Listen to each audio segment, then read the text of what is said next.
朋友们，今天看到一段萨克斯教授的采访。作为国际知名的政经学者，这个时候都是很忙的。每当国际间发生重大事件的时候，各路媒体都会请他们去聊一聊。那么相关的视频我放在节目的后半段。这一次萨克斯教授针对2个涉及中国的问题进行了答复。他替中国说了很多的好话。他说中国并没有急于取代美元的统治地位。人民币的国际化一直都进行得非常克制，在有意的控制节奏，以免刺激到美国，已经是很给美国面子了。中国知道当前的国际社会是美国主导的对抗性体系，而非一个中立的体系。所以呢，中国在这其中如何扮演好自己的角色，采取了非常审慎的态度。而且萨克斯也相信中国不会袖手旁观，而是会在这个动荡的世界中提供足够的稳定性。我们会给世界其他的国家带来更好的解决方案。除此之外呢，萨克斯教授就美国对于全球的武力威胁、军事恐吓表达了自己的看法。他说的非常的直白，他认为美国严重高估了自己的实力，无论是在俄乌还是在中东。全球各个地方，美国的军事实力已经难堪大任，表现都很糟糕。现在已经不是那个说要拿到巴拿马运河、拿到格陵兰岛就可以顺利实现的年代了。他嘲讽了特朗普狂妄的认知和幻想，而且还警告特朗普，如果继续像关税战这样胡乱的搞下去，一定会带来重大的灾祸。萨克斯说的特别的对，美国已经不是当年的美国，中国也不是当年的中国了。中美实力的此消彼长已经是美国精英阶层的普遍共识，更引起了他们的巨大恐慌。关税战只是这一种恐慌的外露表现而已。中国几十年没有打仗了，改革开放之后呢，尽管遇到了很多的困难和挑战，但是总体来说，我们的外部环境一直都比较的平稳。我们从小小的蚂蚁开始一步步的发展壮大，体型慢慢变成了蜜蜂，又变成了猫咪，然后是老虎，而现在是一头大象。如此庞大的身躯，在国际社会任何一个场合都无法躲在角落里，或者躲在其他国家的身后默默发展。只要我们站在一个地方，那里就是焦点，就是舞台的中央，躲是躲不了的，藏也藏不住。所以我们不得不认真面对，而实际上我们也确实到了需要认真面对的时候了。最近呢，有一个家伙在公开的场合表达了对中国的批评，而在我看来其实更像是对于中国的害怕和恐惧。这个人是谁呢？美国的副总统万斯。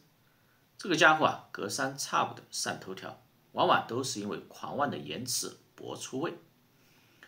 他说了，他理解中的全球化应该是美国这样的发达国家玩的都是利润丰厚的高科技产业，而像中国这样的发展中国家穷国应该做那些低级加工。本来井水不犯河水，互相各司其职，但是偏偏中国人坏了规矩，居然想要篡位，要把这些高高在上的发达国家给赶下台，自己成为那个至高无上的上位者，这可就犯了天条了，这是死罪啊！发达国家之所以发达，之所以强大，没有什么秘密，就是掌握了高科技，而科技又是第一生产力。所以，当这个高科技的武功秘籍被中国学会了，西方国家就破防了，崩溃了。以中国这样的大象体型，我们在全球产业链上不断的往前爬，也就意味着挡在前面的发达国家会不断的往下掉，摔下梯子，粉身碎骨。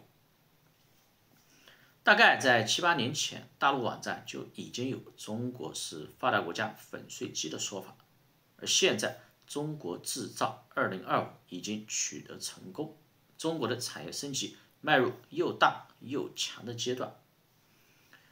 这些欧美白皮强盗横行霸道，快乐了几百年的好日子，在特朗普大统领的领导下，终于踏上了黄泉路。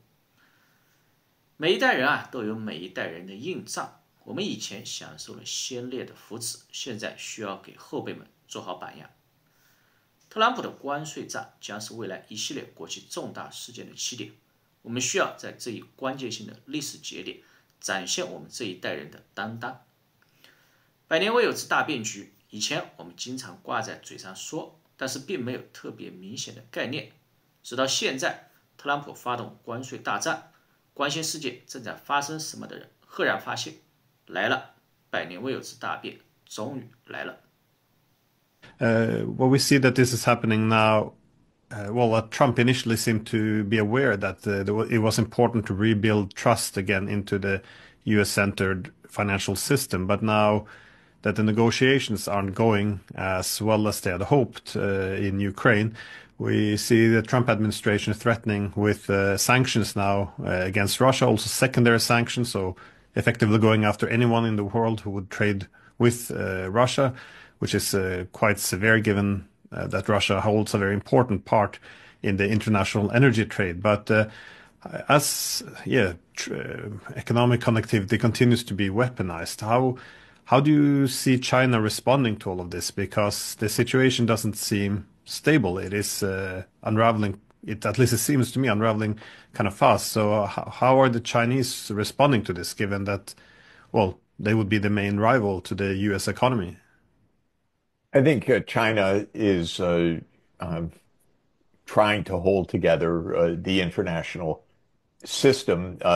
China was not directly threatening the U.S. role in the system, for example. China has not rushed forward to say use the renminbi rather than the dollar. Quite the opposite. China has been hesitant and slow to internationalize the renminbi and open up Chinese capital markets. Having said that, China also sees that simply relying on the current system doesn't work. China itself is the object of countless sanctions, countless pressures, countless crude U.S. Containment policies to somehow put a stick in this spanner in the works, I should say, of the Chinese system to stop China's rise. None of it working. I would underscore. But China knows that the current system is a hostile U.S. system, not a neutral system. So China is taking steps carefully in China's usual mode through its own national policies, developing a digital renminbi, step by step, opening capital markets to the rest of the world and in a very gradual, methodical way. It's also taking steps through the BRICS to develop non-dollar payments because it knows that many of the BRICS absolutely need it and that China itself is vulnerable to U.S. pressures. China has been gradually, not dramatically, but gradually diversifying away from the dollar and its foreign exchange reserves and building up non-dollar holdings of many kinds. So this is another matter. All of this is now dramatically accelerated by Trump. Trump is in overdrive in the American interference in the international system. And I think we're going to see a lot of diplomacy in the coming weeks, or maybe not see it. It will occur behind the scenes by China and others to try to keep a stable environment. The fact that Asian equity markets are plummeting again now shows that there are very high stakes in this. And I don't think that China will just sit by. I think it will try to develop stabilizing alternatives. No, you mentioned the military the economic pressure, but of course there's also military pressure. We learned that from New York Times with how deeply involved the U.S. has been actually in fighting Russia militarily against, especially since 2022, but also now threatening to bomb Iran as well as intensifying pressure against China. Given what you described happening in Northeast Asia between the Koreans, Japanese, and Chinese, do you see a wider restructuring of the international system because of the military and the economic pressure, or have you seen any, I guess, tangible developments? My own view is that the United States is wildly overplaying its hand, that both Biden and Trump had uh, grossly exaggerated visions of American power. Both in their different ways think America still rules the world, can threaten the world, can determine global policies, can set the agenda. I had thought that Trump had a bit more realism, at least when it came to Ukraine.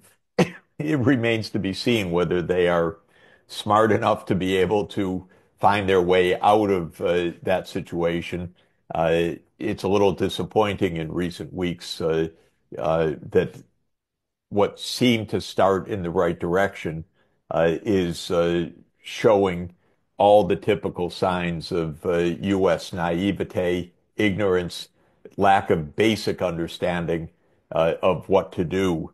Um, so, uh, but in other areas, Trump thinks the American dollar is king. He thinks the American market is king. He thinks the sanctions regime is king. He thinks he can have uh, Greenland and Canada or Panama for the asking. So right now there's a grandiosity of Trump's thinking about American power, which is extremely dangerous because it's delusional. And delusions lead to disasters. So this is a very fraught period, actually.